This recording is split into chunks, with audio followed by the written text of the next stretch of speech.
Welcome back, you legends. I'm Dr. Kal, and I'd like to thank everybody for supporting me. We just hit 1,000 subscribers this week. You all know I don't make a dime off of these videos. This is not a monetized channel. The only way that I make any money is through your direct support by joining the Discord trading community. I honestly feel very humbled. I'm very thankful for your support. This channel has outgrown every other major channel when it started. I've only been uploading videos for about 2.5 months, and we've already hit this major milestone. So thank you, everybody. I get a chance to do what I love, all thanks to you guys. And it feels so humbling to see all of this support from you guys and to see all of your journeys as you grow with me. So thank you so much, everybody, and let's get right into this video. This is part 2 of why the stock market crashed. If you haven't seen part 1, please check that video out. I do cover the macro environment in much more detail in the previous video, so please check that video out. I'll be adding both of these videos into a playlist so you can watch them and rewatch them if you want. But please, if you haven't seen the previous video, go and watch it before continuing with this video.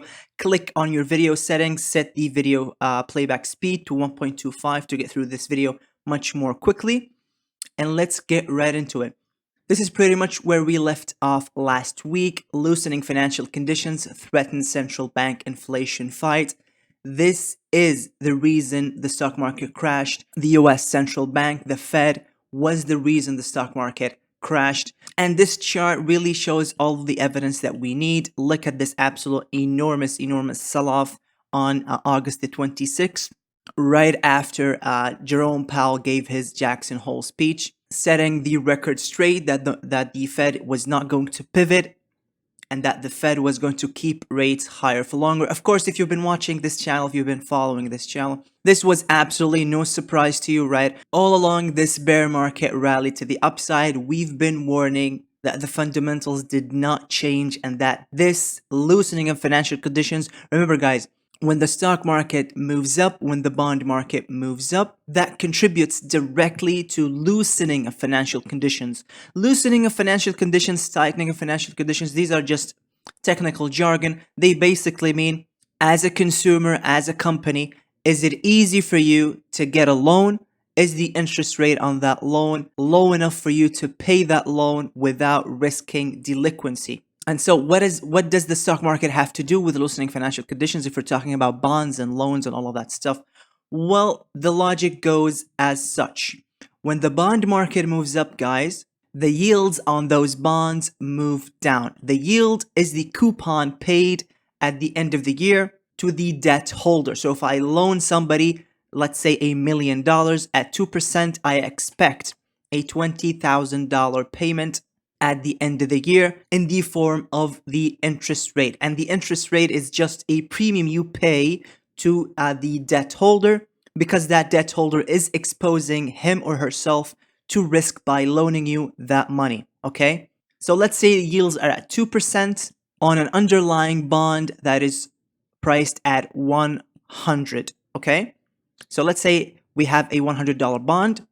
This bond pays out 2% a year, okay?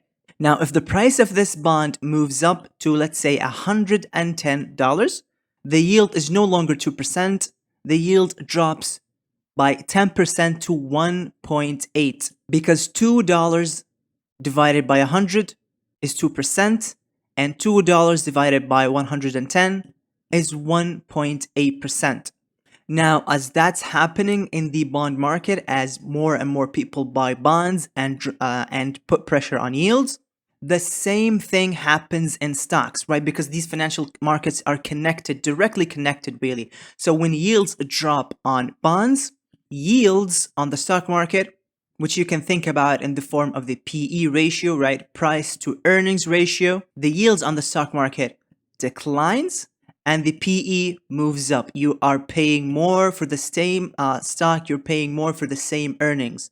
So as these stock prices move up, earnings stay the same, and so you're paying more for the same earnings. So it's basically the same thing. Yields on the bond market are coupons, and yields on the stock market are the earnings. And as financial conditions loosen, guys, as it gets easier and easier to borrow money, spending moves up. right? Spending moves up because when it's easy to access credit, more people will access credit and use that credit to spend on, let's say, a car loan or a house loan, or even just to buy groceries. They put that bill on their credit card. And so, guys, what has been happening over the past few months is that credit growth has been accelerating. More and more people and companies have been applying for loans and getting loans, and so spending is moving up. When credit growth expands, spending expands. And when that happens, unfortunately, that leads to more inflation. That's why loosening financial conditions threaten the central bank inflation fight. And that's why the Fed actually needs the stock market and the bond market to continue to sell off. And as you all guys know, what happened Friday, the 26th of August, was, let's not sugarcoat it, it was market manipulation, right? Jerome Powell came out and he manipulated the market by telling the market that they plan to keep rates higher for longer, really demolishing the delusional assumption by stock market bulls all throughout this rally to the upside, where this crazy idea that the Fed was going to pivot and cut rates early next year continued to proliferate. This really had no basis in reality. If you've been following the markets for long enough, you know that every single time the Fed pivoted, when inflation was high, inflation came back even higher. And that's exactly what Jay Powell said on the 26th. And it just served as a sober reminder that the stock market needs to continue to go down. Credit expansion needs to slow down. Financial conditions need to tighten significantly to curb inflation. And that led to this sell-off. Now, smart traders and smart investors actually got out right over here. And that includes us in the trading community. I actually opened my first major put position right here on the 19th of August. And I added to my put position on the 26th. So people who are anticipating this sell-off, including us in this channel, if you've been following this channel, you will know, because I've been warning for weeks and weeks and weeks, the Fed is going to crash the markets. I don't do this often, but I want to show you what I'm talking about. If we go back all the way to this video back here, Fed wants to crash stocks to make you feel poor. Mark this date, about to get ugly. I continue to warn. Right here, stock crash coming. Many indicators warn, so many signs warn a crash is imminent. This predicted 100% of the worst crashes in history. And right here, one last rally to trap bulls before the next big crash. Now, I want to show you the dates on these videos so you guys know what I'm talking about. This is the date of the first warning, August the 17th. Let's take a look at what happened in the stock market. Let's take a look at what was happening in the stock market. This was August the 17th. I started warning right here. Right after the market closed on August 16th, I put that video out.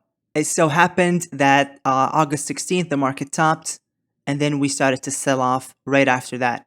Right, because these videos come out after midnight. So a video published at 1 a.m. on August 17th would have come out right after the close of August 16th. This other video came out August 25th. Stock market crash, did cat bounce, will lead bulls to slaughter. Right over here, right after the market closed on August 24th, I published that video. We ended up having that dead cat bounce on the 25th. And we had that massive stock market crash. Now, I do have to admit that luck was involved. I do not have a time machine, even though the channel is called Money Time Machine. I wish I had a time machine. So some luck was involved. For example, after warning here on the 16th, we could have still seen one other test to the upside. We could have seen a couple more days. So the fact that I got the days exactly right, that was down to luck, absolutely. But the overall picture that the market was moving down, we would get this dead cat bounce and a continuation to the downside. That had to do with the technicals, guys. That simply had to do with the technicals. So far, guys, from the top right over here to the bottom, we had a 9.5% sell-off. Again, if you've been following the channel for long enough, you will know that I've been talking a lot about this level at $390 on the S&P. And here's why. It acted as major support once and twice. And then when we broke through it, it acted as major resistance, and again, when we broke through it, we had a retest and a massive rally. So this is clearly a pivot zone. A prior demand zone turned into a supply zone, and again, turned now into a demand zone. And so this bounce to the upside on September 1st, we did expect some more upside. I did say, in fact, right after that day closed, I did say to expect a small bounce to the upside. We did have that on Friday. The market did gap to the upside, but it got rejected right at that level at 401.5, and we saw selling come back into the market. Now, guys, I do have these Fibonacci levels drawn out because I want to show you something really interesting, okay? So from the top on Friday at Jackson Hole to the bottom of the sell-off, I marked this zone. We retraced all the way back to the 38% Fibonacci level, and I want to show you this because the exact same thing happened right over here. Let me show you guys. I know this is a kind of a messy chart, but please bear with me.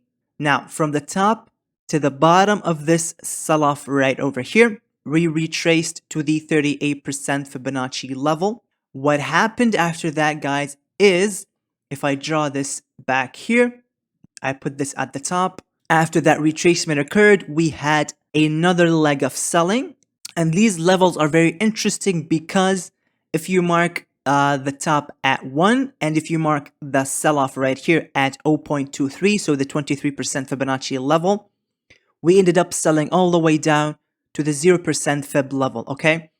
And if we apply the exact same method right over here, let's put this at 1, let's put the bottom at the 23% Fib level. Look at this, we go down further to $380.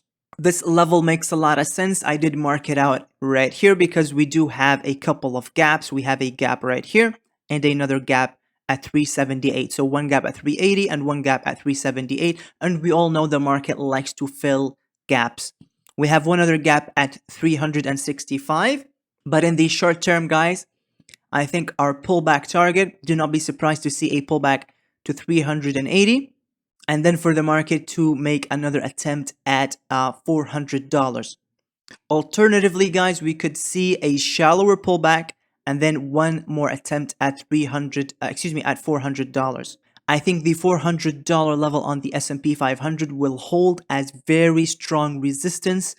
However, there is still a small possibility that we could see the market try and attempt another bull run all the way up to 308.5. And this level is important, guys, because it was a support level right here and right here, and then we sliced right through it and never retested it. Okay, so it is possible we could see a run to 400 or even 408, especially if we see that run come early next week, let's say Tuesday or Wednesday, especially considering, guys, that short and trading weeks are statistically more bullish, and next week is going to be a short and trading week because we have Labor Day on Monday, and so the market will be closed Monday and we'll only have 4 trading sessions. Those weeks tend to be more bullish than normal. But keep in mind that September in general tends to be one of the worst months for the stock market.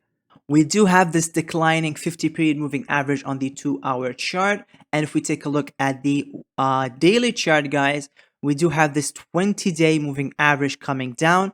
And as long as we continue to trade below this 20-day moving average, it will continue to decline. And let's say if it hits 408, maybe late next week or the week after, we could see one final retest before the selling continues. And I do expect selling to continue. I expect September to continue to see selling as well as October. And it has to do with seasonality. And again, guys, if you've been following this channel, you will have seen me pull up this chart almost every single video. I do follow seasonality for midterm years very closely because the market tends to stick to the seasonality with a high degree of accuracy. And so I did warn in the middle of August that a massive sell-off is coming towards the end of August, early September. In all of those videos that I showed you guys leading up to Jackson Hole, I did warn that a sell-off was coming. A lot of things lined up, technicals were lining up, fundamentals in terms of what the Fed was going to say at Jackson Hole, as well as seasonality. So a lot of things lined up for the sell-off, and we like to look at a multitude of indicators, not just technicals. We look at fundamentals, the macroeconomic picture of the global economy, as well as geopolitical tensions, including China, Taiwan, and West and East in terms of Europe and the US versus Russia over the war in Ukraine. Now, back to seasonality, guys. We do tend to see this a minute, small rally in early September, right? This happens quite often. And this rally tends to fizzle out towards the middle of September when we get one more leg of severe selling. So let's say between now and September 16th, I expect the market to try and find its footing, possibly attempt a few rallies to the upside. Keep in mind that September 13th, we do have inflation figures coming out, and I expect those inflation figures to be favorable to the overall market. I expect inflation to continue to go down. Now, going back to our charts, let's take a look at the triple Qs. Same thing with the triple Qs, guys. I expect a retest of this prior support line, now a resistance line. So I do expect a rally attempt to touch this now resistance line, and I expect this rally to fail and for selling to continue. You could play this in many ways, guys. You could try to play this move to the upside. That would be risky in my opinion. Or you could simply wait for the retest and play the move to the downside. And if you're a more conservative trader like me, that's probably what I will try to do. I will still try to catch this move to the upside, but I'll be very careful. I'll manage risk very closely and keep my positions small. By the way, guys, if you want to follow my trades or you want to support me, you can join the Discord trading community. It's $20 a month, and I do post every single trade and investment in real time in the trading community. I also answer everybody's questions. I go through strategies. I post my watch list and trade ideas, as well as investment ideas, all in real time. I also post updates to my investment portfolio. So I do have an investment portfolio and I have a small trading account. I trade around both, but the investment portfolio is a much larger portfolio than my trading account. And I've been sitting at 80% cash. I've been buying in very strategically at bottoms. I was very lucky to catch the bottom on AMD, for example. My highest conviction investment, it's where I made my first $1 million. I bought in at $77 and literally the stock bottomed the next day. So I got really lucky in catching that bottom. Please check out my last video where I talk about how I made my first $1 million. So again, guys, if you want to join our trading community, if you want to support me, that's the best way you can do it. Please check out the link in the description. Now let's take a look at the IWM, the Russell 2000. Small caps, guys, tend to outperform the stock market on the way up and tend to underperform the stock market on the way down. Now, just like the S&P and the Nasdaq, we're sitting at this very critical retest level. Remember, guys, I talked a lot about this level. This level acted as the pivot point where stock market sentiment turned from bearish to bullish. So we're now retesting this level. I expect to see some bounces off this level. I expect those bounces to fail. Really, guys, the same thing with the triple Qs, right? We had this retest and now we're holding at this level. Same thing on the S&P, guys. We had this retest and we're holding at this level. So it is very clearly a level where a new decision will be made. And in my opinion, this decision will be made to the downside after we attempt a failed rally. Let's take a look at the RSP. This is the equal weight S&P 500 ETF. I like to take a look at this ETF, guys, to track market sentiment as well as risk on or risk off moves. And I prefer this ETF to the IWM, to the Russell, because it is made of the same 500 S&P 500 components, but they're all weighted equally here. So large companies and smaller companies all have the same equal weight in this ETF, while the S&P 500 SPY ETF is weighted to more towards the larger companies. So if the company has a larger market cap, a higher percentage of the ETF will be dedicated to that company. Now, again, guys, the RSP, look at that, is sitting at the exact same pivot level. Look at this. Absolutely beautiful, beautiful technicals. I mean, if you want to learn technicals, this market this year has been one of the best markets to really sink your teeth into the technicals, because it's been trading beautifully around technicals and news and fundamentals, and it's been very, very challenging. In my opinion, this year has been one of the most, if not the most, challenging periods to trade around, to invest in, that I've ever seen. Now, with that being said, guys, let me show you the weekly chart on the RSP and look at this absolutely horrific, ugly tombstone formation. A tombstone formation, guys, is a candlestick formation or a candlestick pattern where we see movement to the upside and that movement gets reversed at the top. Right here, we had this reversal candle and a movement to the downside that goes all the way back to the base, forming what looks like a tombstone. This is one of the most bearish candlestick patterns, and often what tends to happen with these candlestick patterns is we retrace all the way to the base, try to rally, fail to take out this high, and go back down in a very sharp sell-off right after that. And guys, a full measured move can be measured from the top to the bottom of the base, and if we take that, we put this back here, it indicates that not only are we going to take out the prior lows in June in the RSP and the equal weight S&P 500, we're probably going to retrace all the way back to the 200 weekly moving average. In fact, on the S&P 500, I expect the exact same thing. I do have this 200 weekly moving average coming in inside of this descending channel, and I do expect the market to tag this 200 weekly moving average within this month or next month. So within September or October, I expect the market to tag the 200 weekly moving average. Again, guys, on the S&P, exact same ugly tombstone formation. I think we try to rally, fail next week, or perhaps the week after, and the selling to continue. Let's take a look at our old friend, the HYG. Again, this is one of my favorite charts to look at because thanks to the HYG, the high yield bonds, the junk bonds, the smart money, we've been able to spot every single top in the S&P 500. Let me show you what I'm talking about. Let me add the S&P 500 chart on here. Let me pull it back here. So let's see, guys, right here, when we had this divergence, we had a double top in the S&P, we had a lower high in the HYG, and we ended up selling off significantly. Right over here, guys, we had this failed rally attempt, and we had a massive sell-off come after that. This top in the S&P right here, we managed to track through a completely different signals, the VIX sell signal. I'll go through that right after this. Right here, guys, the other divergence tracked this triple top right here. We had a massive sell-off after that. And right here, we tracked this double top and we had that massive sell-off. I do have these areas marked right here. Hey guys, if you noticed a change in my voice, it's because, well, my recording crashed, my entire system crashed. And it took me 2 hours to recover the lost footage. But hopefully, if you're watching this now, you will not have noticed any change, perhaps just the change in my voice, because it's been 2 hours trying to work on this, having to set up all of my sources again for this presentation and setting up the charts all over again and doing all of that stuff. But never mind. Let's pick up where we left off. I was talking about these divergences in the HYG and the S&P.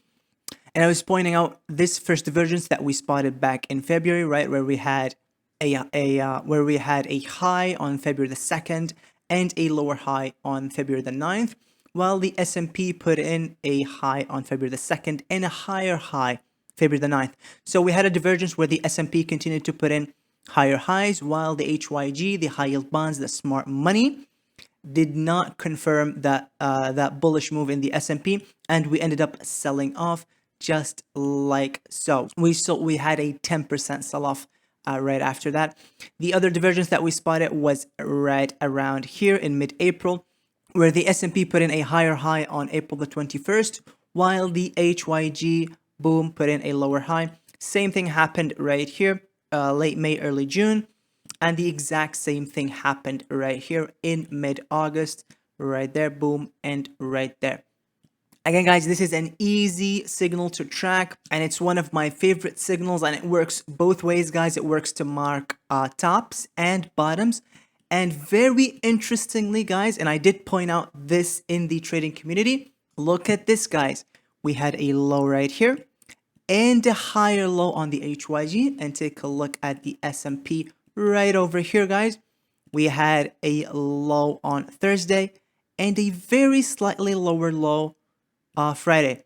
So two candles usually do not make for a divergence. So I'm expecting that Tuesday, because Monday market will be closed, but Tuesday I expect the S&P to put in one lower low, another lower low, and for the HYG to hold this low and not make a new low. Perhaps we can see a candle that looks like this or a candle that looks like this. But either way, we will create a divergence. That's my take on this. I think we are beginning to see a divergence, and it makes a lot of sense because again, we are bouncing off this critical zone in all indices, really, the triple Qs, the IWM, the Russell, the S&P 500, even the equal weight S&P 500.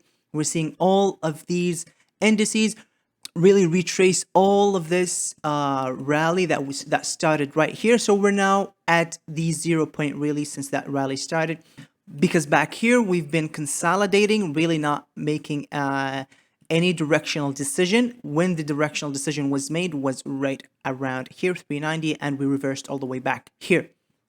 And again, I expect a bounce and a rejection and continuation to the downside.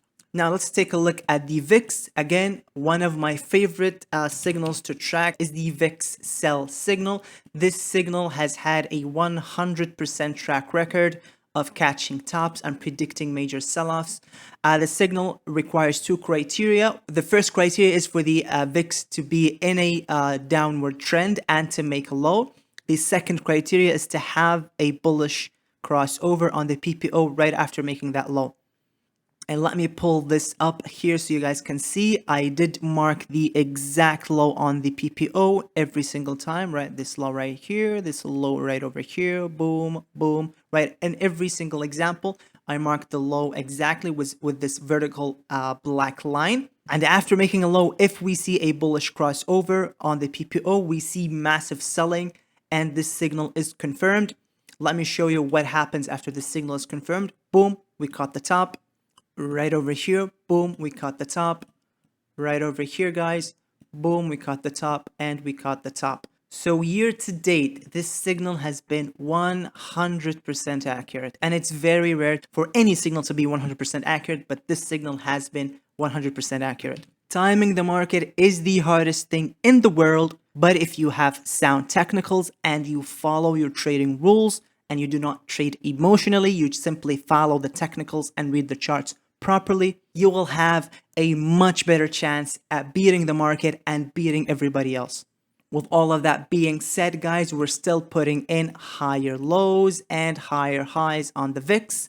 Again, guys, Tuesday, I expect volatility to push back up slightly, form a lower low on the S&P right here.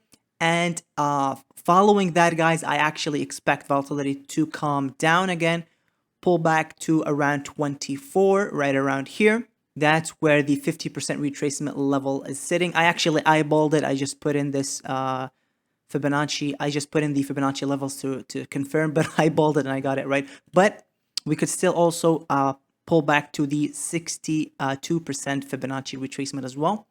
Either way, guys, I expect volatility to cool down just a little bit and to see some reprieve in the S&P 500 after making a lower low, and for that bounce to play to the upside, to hit $400 again, reject there, or perhaps with a very low likelihood. I don't think this is a high likelihood event, but there's still a chance that we could attempt one more push to 407, okay?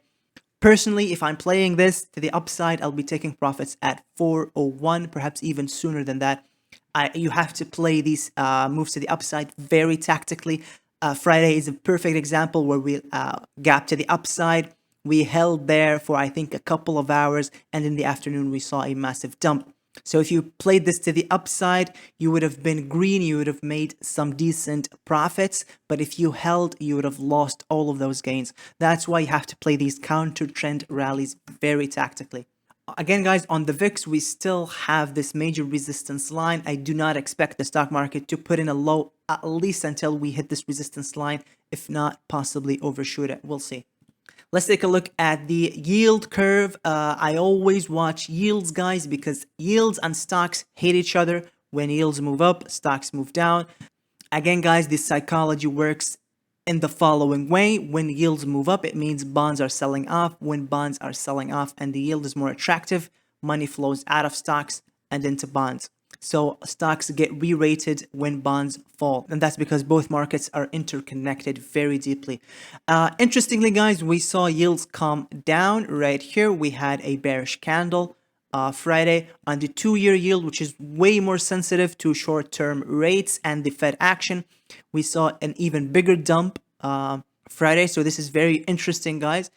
We might be looking at a double top. I am not sure yet. It is very difficult to call these kinds of movements because technical analysis really is not the driving force behind movements in things like yields. It's more related to monetary policy and the global macroeconomic environment. With all of that being said, yields calming down, bonds moving up. This happens in the last stage of bear markets. Okay, and you might think, oh, it's the last stage, things are going to be amazing, we're catching the bottom and we're going to make a lot of money. Perhaps, but please keep in mind that the last stage in bear markets is when most of the selling comes. Okay, that's when we see the deepest drawdowns, the most significant selling.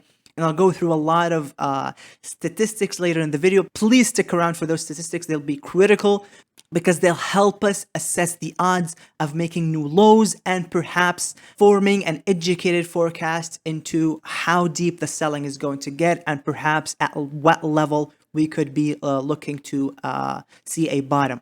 Now, both yields, the 10-year and the 2-year, are calming down. And the yield curve, unfortunately, I have to point this one out, guys. The yield curve is actually beginning to steepen. This is very dangerous. So what does yield curve inversion even mean? This is the 2 yield divided by the 10-year yield. And under normal circumstances, guys, 2-year bonds provide a lower yield than 10-year bonds, okay?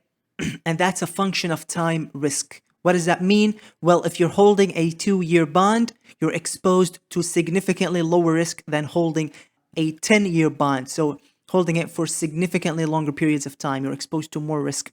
And as such, the market rewards that risk with a higher premium in terms of yields. You get paid slightly more for holding a 10-year treasury versus a 2-year treasury. When the yield curve is inverted, the opposite happens. You get paid more for holding the 2-year versus the 10-year bonds. And this happens, guys, when people dump 2-year treasuries and buy 10-year treasuries. The psychology behind this, guys, is that market participants are anticipating a severe slowdown in the economy, and so they're dumping these short-term treasuries and they're buying longer-term treasuries as market participants look to run for safety, okay? So that's basically what a yield curve inversion is, and this signal has a 100% track record of predicting major recessions. And it has a 6 to 18 month lead time, meaning we have 6 to 18 months before seeing that massive recession. When 2-year yields rise and they begin to approach 10-year yields, we call that process flattening of the yield curve. And when the curve hits the 1 level, that's when 2-year yields match the 10-year yields exactly. That's when the yield curve becomes flat. And when the 2-year yields begin to outpace 10-year yields, that's when we have inversion. The first inversion occurred right here in March, and now we're seeing a second deeper inversion. Now, in terms of market dynamics, guys, I do want to show you what happens with the S&P 500 during this process. Let me show you guys what this looks like right over here. The prior time the yield curve inverted prior to a recession was right here, September 2019, and we had the recession in April of 2020, right after everything was locked down, everything shut down. We were all afraid of this insane new thing that came out of nowhere and flipped everybody's life upside down. Now, this massive crash was actually predicted by the yield curve inversion. So even if the thing never happened, the economy was still weakening and we would have gotten a recession anyway. The same thing happened right over here, guys. Let me show you. In 2007, in fact, the yield curve inverted twice, just like we're seeing now. It inverted once in 2006, and we had a massive tantrum in 2006. We had a massive sell-off in the stock market. Let me show you right here that, guys, the market sold off right after that inversion came. And after the second inversion, the second deeper and longer lasting inversion, we had the top in the stock market come and an enormous sell-off and that horrendous 2008 bear market and financial crisis. The same thing happened right here in 2000, guys. We had this initial inversion in 98 after the long-term capital management fund blew up. We had this sell-off and brief bear market. Then we went on to new all-time highs. We had a second deeper inversion that marked the top in the stock market. And we had one of the longest running and worst recessions in recent memory, the 2000 internet bubble, and it lasted for nearly 2.5 years. Now, I do want to show you what happens after the yield curve is inverted and begins to steepen again, and it's not good news. That's when the market top comes in and massive selling begins. Look at this, guys. The yield curve steepened significantly and we had the stock market sell off significantly. Then the yield curve began to flatten again, and that's when we had this last hoorah rally before the massive crash came. And when it began to steepen again, that's when we had that massive sell-off and the bottom basically fell off the market. The exact same thing happened back here, guys, in 2000. Let me show you what I'm talking about. The yield curve flattened, it marked the top. As the yield curve began to steepen, we had that significant sell-off in the stock market come. And look at that, this bottom marked the top of the steepening. When we began to flatten again, we had that bear market rally. And when we began to steepen again, we had a massive sell-off. Here comes the bad news, guys. We're beginning to steepen again. And look at that. It's like clockwork. As we began to steepen, the market put in its top and we began to sell off, right? So as we continue to steepen, as the yield curve continues to steepen, this sell-off will intensify. And it's very likely that we will get the yield curve steepening enough for the inversion to end. And as we continue to see steepening, we continue to see a sell-off. After that, we might level off for a bit, begin to flatten again. The market might see some reprieve, and then the bottom will fall off the market right after that. Now let's take a look at the dollar index. Sharp movements in the dollar index correlate with massive sell-offs in the stock market. This happened right here as we saw this move to the upside, this sharp move to the upside on August the 17th. We saw the market dump. Just look at that.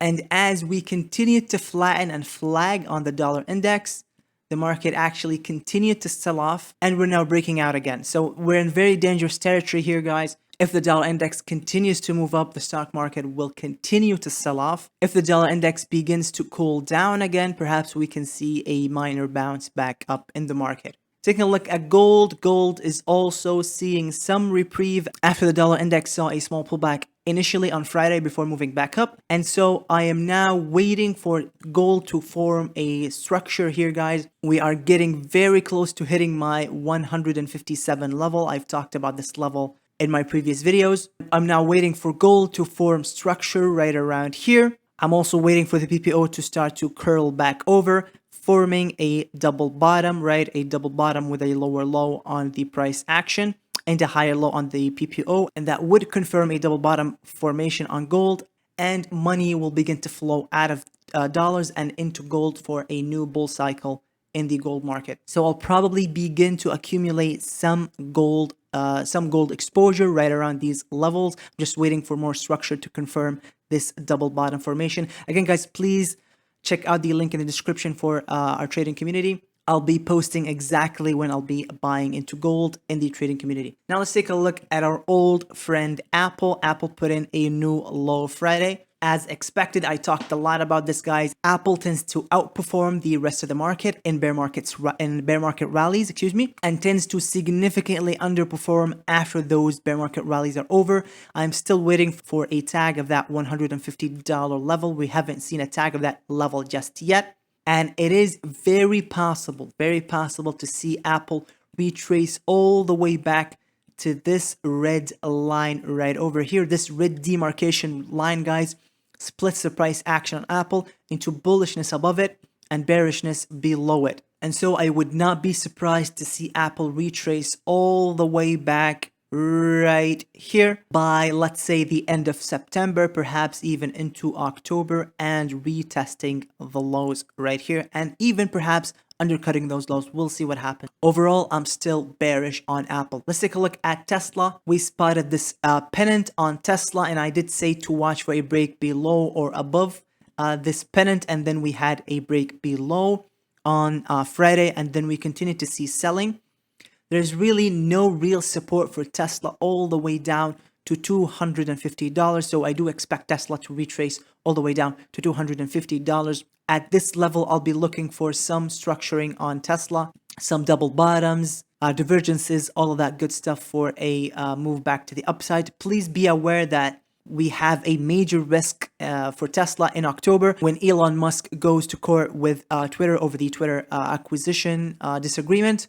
We'll see what happens there. If Elon Musk is forced to go through the Twitter deal, please expect some more weakness to come. In terms of a short-term bounce, I expect a new low perhaps Tuesday, and then one move back to the upside to $280. So we might see something like this from 265, let's say, to 270. That's a $15 move. Let's see how a 6% move to the upside. If you want to play it to the upside, please be very careful. I'd be taking profits early and setting very tight stop losses, because we all know these counter trend rallies can be very treacherous. Let's take a look at oil. Unfortunately, oil looked amazing up until we had this nasty rejection of the 50-day moving average, and it's not just any rejection. The sell-off that came after we took over the 50-day moving average closed below the prior day's low. This is a major bearish signal. Unfortunately, not only that, on the weekly time frame, guys, we took out the previous low on the weekly chart and we made a new weekly low. This looks very bearish in my opinion. We do have OPEC Plus meeting September the 5th. If they fail to negotiate a new cut in production, expect oil to continue to see pressure to the downside. Now, this consolidation looked a lot like this consolidation right here. The difference though, guys, is that this consolidation resolved to the upside, where this consolidation had a major rejection, resolved to the downside and formed a new weekly low. If you notice here, guys, we never made a new weekly low in this consolidation, and even when we had this brief wick to the downside, the wick ended up closing to the upside. So this is a major difference. This consolidation looked like this right up until last week. So I do expect a pullback all the way to at least the mid 80s, right around here. And on the daily chart, I expect a pullback to the 1 year moving average. This is the 365 daily moving average, the 1 year average. So I expect to see oil pull back to these levels at least. And if it fails to hold these levels, guys, there's really no major support for oil all the way down to the $60 level, right around this demand zone, in the high 60s for Brent crude oil and low 60s for WTI. Now let's take a look at Exxon Mobil. Again, we had this absolutely enormous bull pennant. I was waiting for a breakout out of this bull pennant, and we did catch this move to the upside in the trading community. We got in as soon as we saw this breakout at $96. I took profits right here, and I did not get back into this trade. We had a retest. We are still holding above this prior resistance line, now a support line. We're still holding above the 20-day moving average. But again, guys, please remember, if oil prices move down, and it looks to me like they want to move down, this will probably end up being a false break top, and we'll see more selling.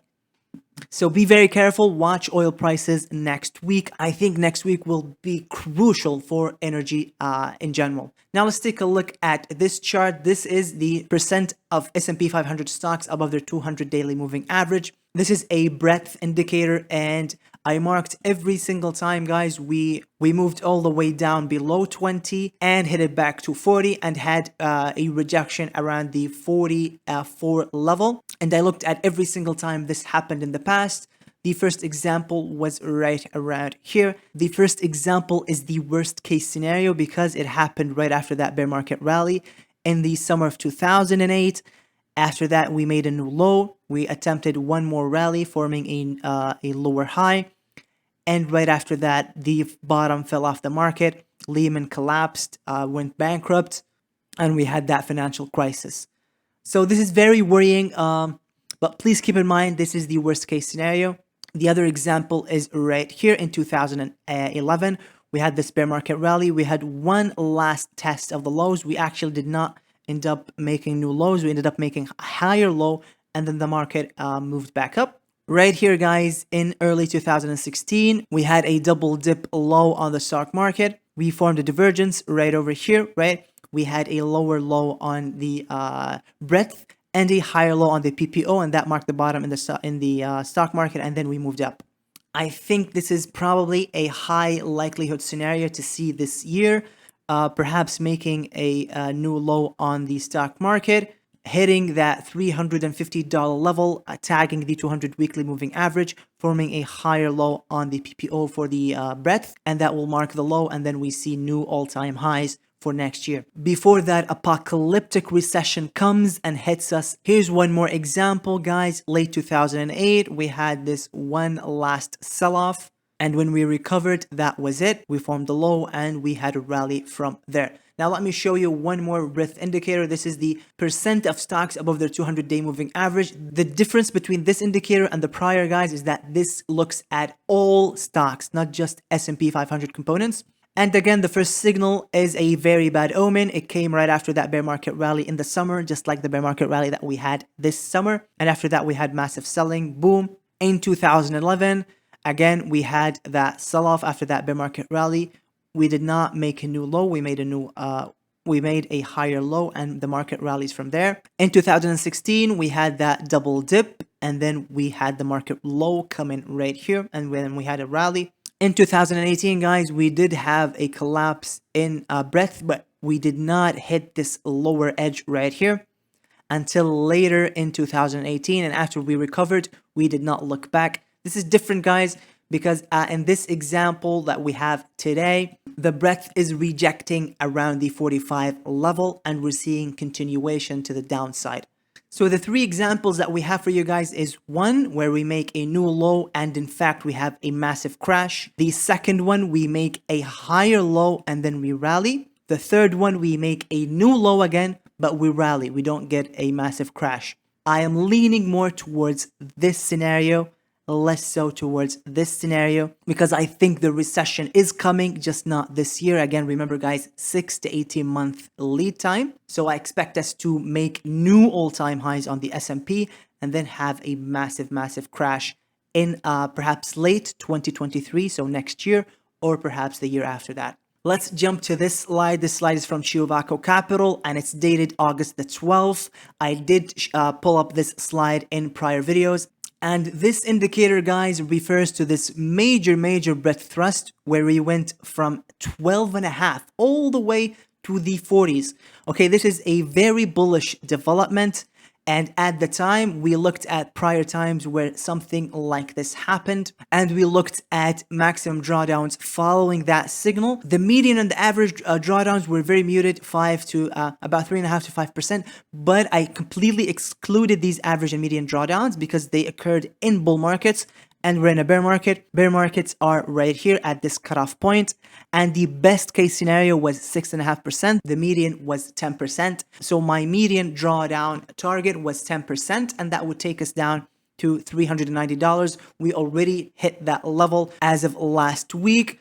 My second target was 12.5%. That would take us down to 378, and 15% would take us down to fill this gap and retest the June lows. So they're all still very possible. And again, I did say that these figures speak to the odds of a pullback coming. And so far, it's been playing out exactly as we expected. But unfortunately, guys, for the bulls, I think it's looking way more grim now than when we looked at it on August the 12th. And this is why, guys.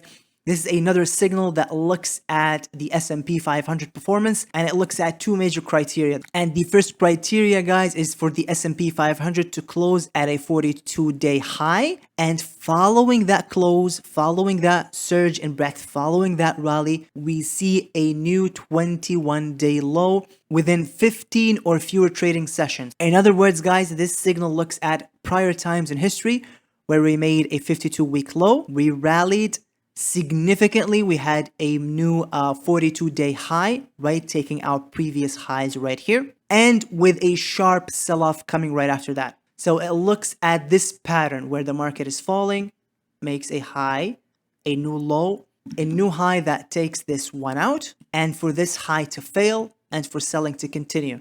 So it looks at this pattern, right? A new high after a new low, and for this high to fail very quickly. I hope that makes sense. Again, guys, pause your videos to read through this if you want. And so after the failure of a major breadth thrust in a declining stock market, that ended up being a very bearish signal with an average drawdown of 21% and a median drawdown of 12% from the date of the signal, okay? From the date of the signal.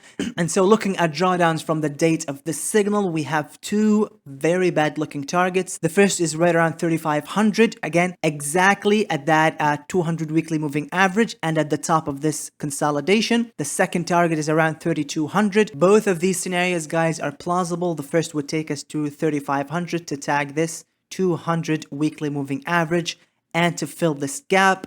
The second, which is also plausible, will take us down all the way to the bottom of this consolidation zone right here and this gap right over here. This obviously is way worse than this, but both are possible. This is another signal that I want to show you guys, and it looks at bullishness into silver. This looks at prior times when hedge funds are net long silver, and this is the third time in history that this has happened, and I did mark those times in the past. This happened right over here, September 2018, and look at that, we had a massive sell-off right after that, and it happened again in mid 2019, and we had a brief dip, another dip, one last rally, a new all-time high, and the massive sell-off in 2020. Now let's jump into stock market valuations. I do want to cover this very quickly, guys.